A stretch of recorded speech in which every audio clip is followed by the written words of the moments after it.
And I'm going to remind William Ruto like I did earlier today. William Ruto has reached a cul-de-sac. This is it, a cul-de-sac.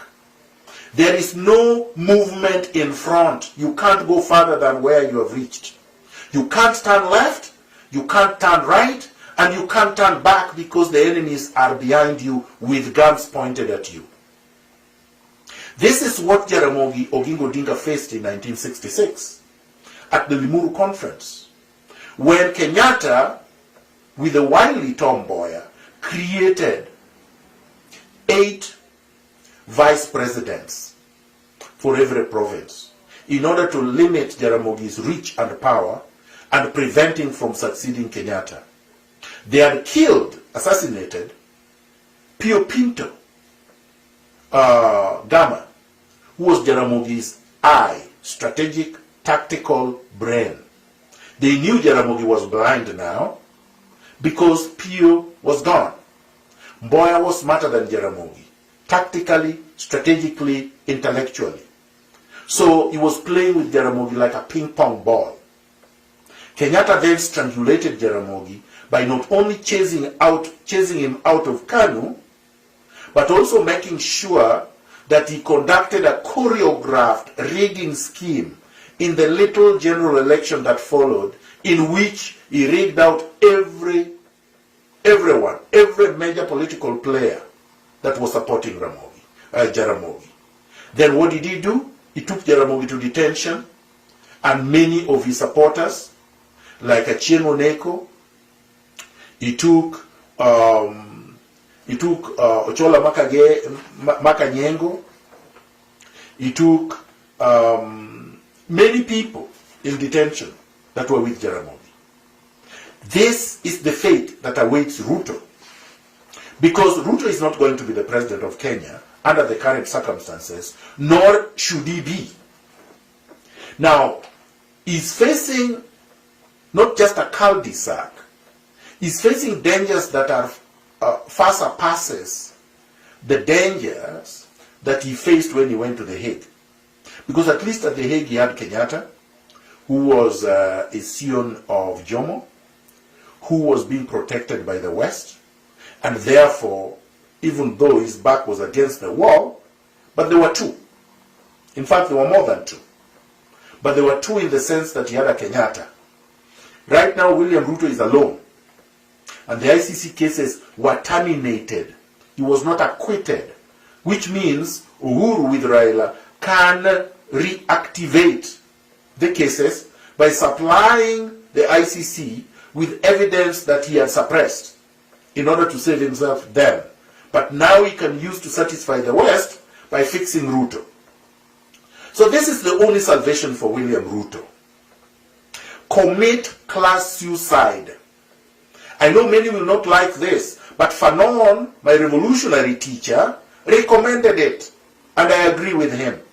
This is the same thing Fidel Castro did with Che Guevara, Ernesto Che Guevara. Ernesto Che Guevara was the son of a physician, a rich man, compared to other members of his class.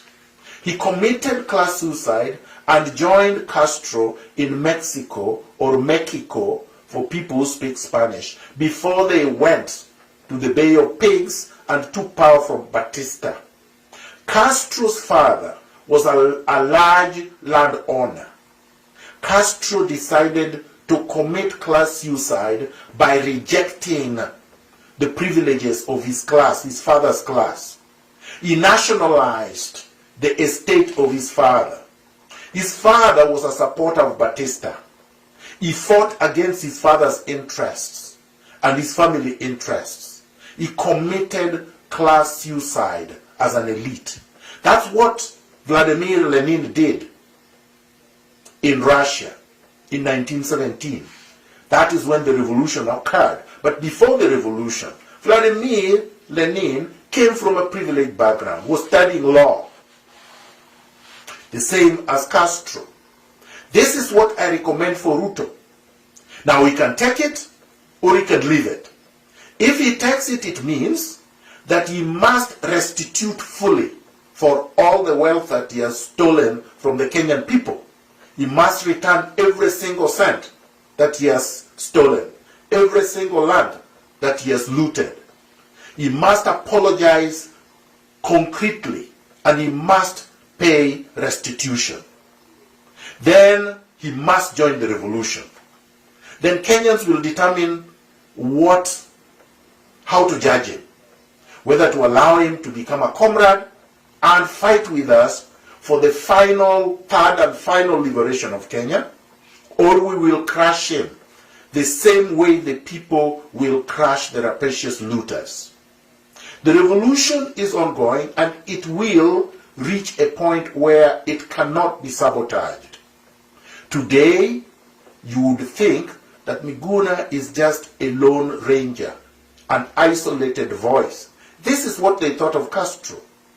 He was just in his 20s, had been expelled from the University of Havana, where he was studying law. And with Raul, his younger brother, they left to go to Mexico. Two young men.